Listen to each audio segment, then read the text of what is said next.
शिक्षा में सुधार के लिए एसीएस डॉक्टर एस सिद्धार्थ लगातार जो है वो काम कर रहे हैं। और याद कीजिए, पाठक के फैसले को बैक टू बैक उन्होंने पलटा है। यानी कि पाठक जो भी फैसले दिए थे उसमें से अधिकांश फैसलों को डॉक्टर एस सिद्धार्थ ने पलट दिया। और आखिरी बार जो पलटा वो सबसे बड़ा था, करारा हमला था, जिससे कि पाठक जी के चहेतों की नींद उड़ गई। लेकिन अब जो खबरें सामने निकल कर आ रही है उसे सुनकर आप चौंक जाएंगे। क्योंकि पाठक का ग्रुप अब बिहार में एक्टिव हो चुका है और कहा जा रहा है कि अब कुछ बड़ा होने वाला है। जी नमस्कार, मैं हूं विपुल कुमार और आप देख रहे हैं सूर्य विहार डिजिटल न्यूज़। अब हम बिहार के तमाम शिक्षक साथियों से, अभिभावकों से और आम दर्शकों से, खासकर के शिक्षकों से सबसे ज़्यादा ये अपील कर रहे हैं कि अगर शिक्षा विभाग में कोई गड़बड़ी हो रही है, शिक्षकों को अगर कोई शोषण कर रहा है, कोई दिमागी रूप पर से परेशान कर रहा है, किसी प्रकार का कोई दबाव दे रहा है, चाहे वो कोई भी व्यक्ति हो, चाहे वो ग्रामीण हो, अभिभावक हो या कोई भी हो, अगर गुरुजनों को कोई परेशान कर रहा है या सिस्टम में बैठे लोग हों, तो आप हमें कमेंट बॉक्स में ज़रूर लिखकर बताएं। ब्लॉग का नाम लिखिए, स्कूल का नाम लिख सकते हैं आप, वो हमें बताएं।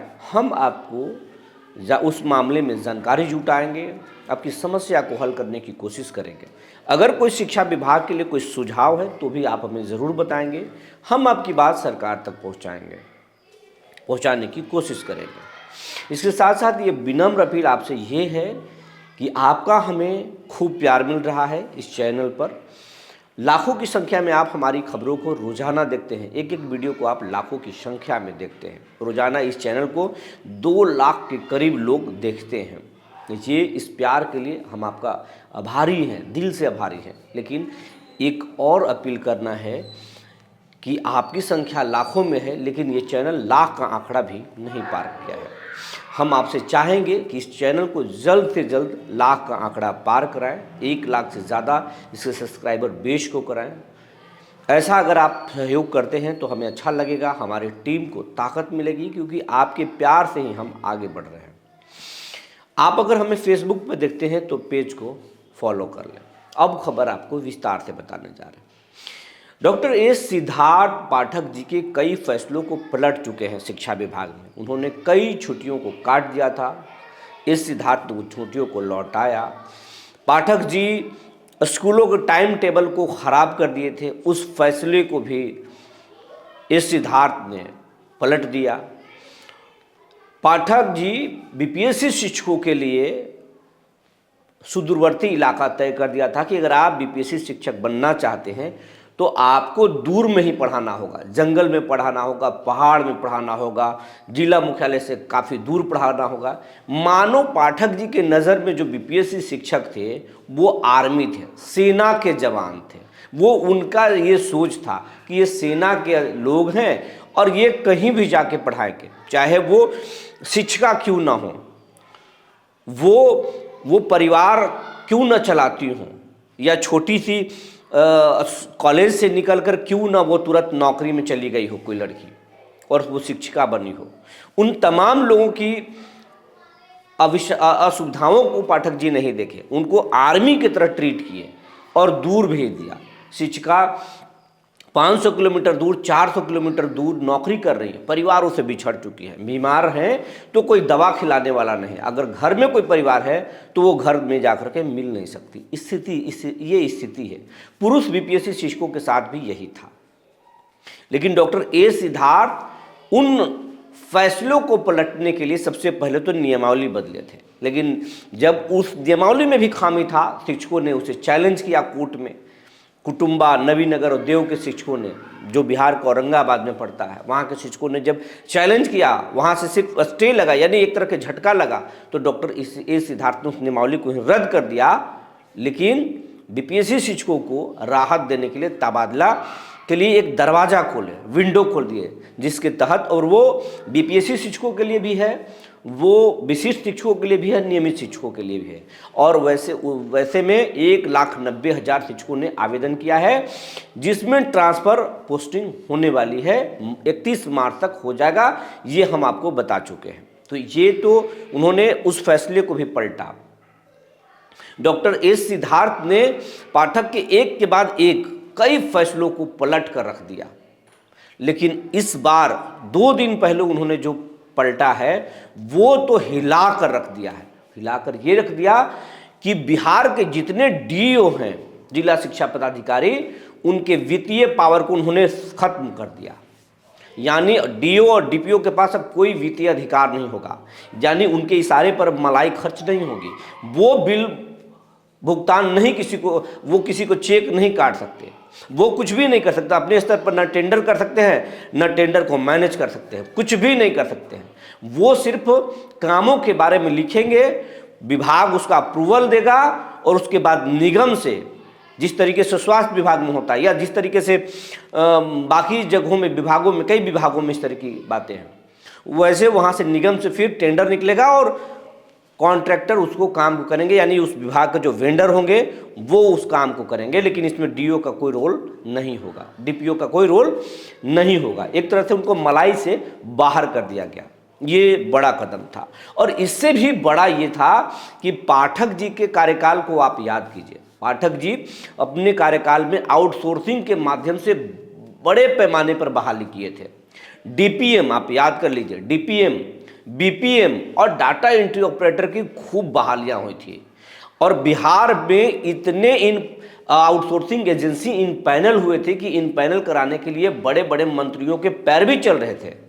बड़े बड़े बिहार के रसूखदार लोग शिक्षा विभाग में अपने अपने कंपनियों को इन पैनल करा लिए थे।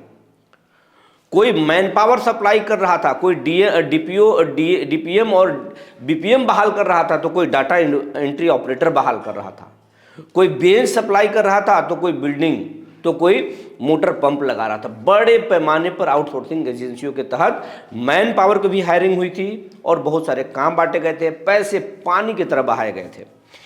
और इन बातों को जब टोल फ्री नंबर से जब शिकायतें मंगवाई गई, तो उसमें जब शिकायतें पहुंची, फिजिकल तौर पर जब ये सिद्धार्थ जा रहे हैं, उन्होंने बहुत सारा चीज़ देखा, शिक्षकों में खुलकर शिकायत की कि बीपीएम आते हैं, पैसे की डिमांड करते हैं, डीपीएम आते हैं, उनको क्वालिटी एजुकेशन से कोई लेना देना नहीं है, अलग चीज़ की डिमांड करते हैं, डीपीओ आते हैं क्या करते हैं, डीओ आते हैं वो क्या कर रहे हैं, डीओ और डीपीओ स्कूलों में विजिट कम कर रहे हैं। विजिट में जब जाते हैं तो एक औपचारिकता होती है कि वो जाते हैं, फ़ोटो खींचते हैं, बातें करते हैं और निकल जाते हैं।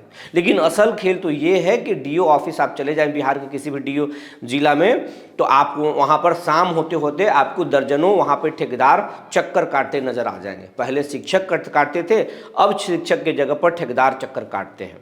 तो डीओ और डीपीओ के जो नेक्सस है उसकी पूरी जानकारी इस सिद्धार्थ को हो गई।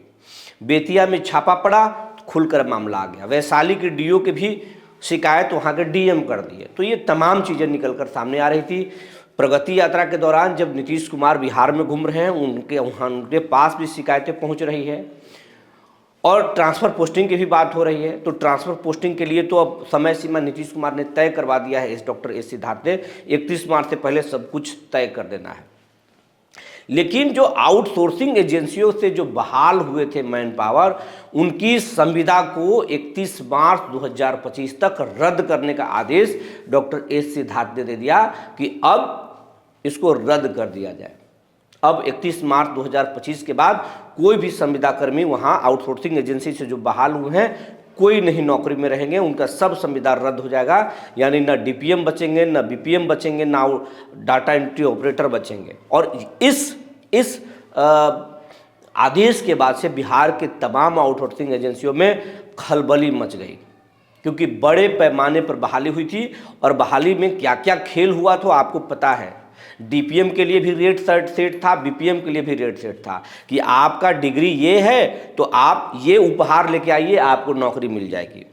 और रुतबा ये कि जब बहाल हुए थे तो उनके लिए गाड़ी दिया जा रहा था। जैसे बीओ को गाड़ी मिलता है उस तरीके से बीओ तो मोटरसाइकिल से भी पहले जांच करते थे, लेकिन जब डीपीएम और बीपीएम की बहाली हुई तो उनको बाकायदे लग्जरी वाहन दिया गया, तमाम वो सुविधाएं दी गई, जैसे मानो एक प्रशासनिक अफसर बहाल हुए हैं, बीपीएससी से बहाल किए गए हैं और उनको उस तरह की सुविधाएं दी जा रही थी।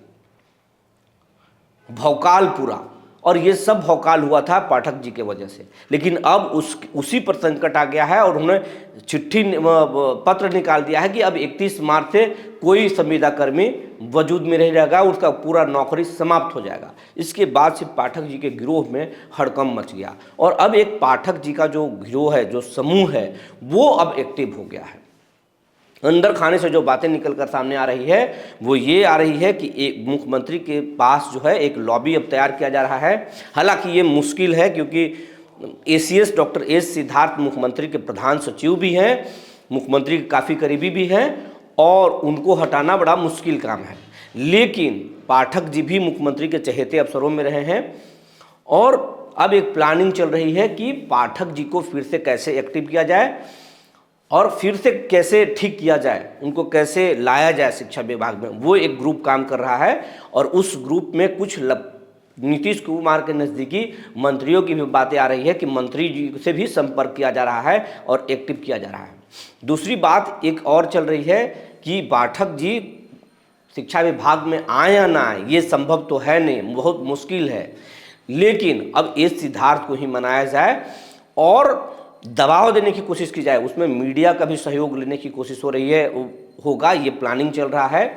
और 12 तारीख से 13 तारीख के बीच में पटना में जितने भी आउटसोर्सिंग एजेंसी हैं, अंदरूनी तरीके से ये लोग सब एक जगह जुटने वाले हैं और बातें होने वाली है, मीटिंग होने वाला है और उसके बाद में आंदोलन ये लोग कर सकते हैं, दबाव बना सकते हैं सरकार के पास। सबसे पहले तो अपनी बातों को रखेंगे कि अगर हमारी संविदा को ख़त्म कर रहे हैं तो आप राज्य शिक्षा परियोजना से हमें जोड़िए, संविदा हमारे ख़त्म कर दीजिए, लेकिन आप सर्व शिक्षा अभियान से हमें जोड़ लीजिए, हमारी नौकरी हमें नौकरी में रहने दीजिए और उसके लिए चाहे जो भी शर्तें हों हम शर्त मानने के लिए तैयार हैं। आप समझ ही सकते हैं मैं किन शर्तों की बात कर रहा हूं। तो उसके लिए साम दाम दंड भेद की तैयारी जो है चल रही है।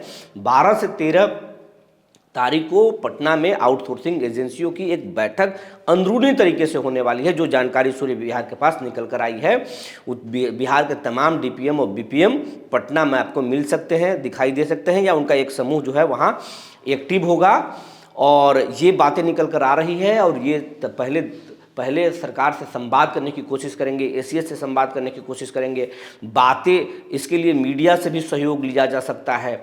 उसके बाद में खबरों के माध्यम से खबरें प्लान कराई जा सकती हैं कि अभी इनके रोजगार की बात है। मैं भी मानता हूं कि किसी को रोजगार एक झटके में नहीं छीन लेना चाहिए, उस पर सरकार को विचार करना चाहिए, लेकिन इस तरह के होगा, प्लानिंग चल रही है और बातें जब नहीं बनेगी तो फिर ये लोग आंदोलन करेंगे, इस तरह की बातें चल रही है। पाठक जी का जो ग्रुप है वो एक्टिव हो चुका है और अब सिद्धार्थ जी को एक मैसेज देने की कोशिश हो रही है कि आप फैसले पर फैसले पलटिए मत वरना दिक्कत हो जाएगा, टाइगर अभी जिंदा है, ये बताने की कोशिश की जा रही है। तो पाठक जी का ग्रुप एक्टिव हो चुका है। अब आगे देखना होगा कि 31 मार्च से पहले संविदा कर्मी राज्य शिक्षा परियोजना के स्टाफ बनते हैं या फिर सिद्धार्थ के फैसले अटल होते हैं, ये खत्म हो जाए, इनकी नौकरी समाप्त कर दी जाएगी। जो जानकारी निकल कर आई थी हमने आपको बता दिया। तब तक के लिए धन्यवाद।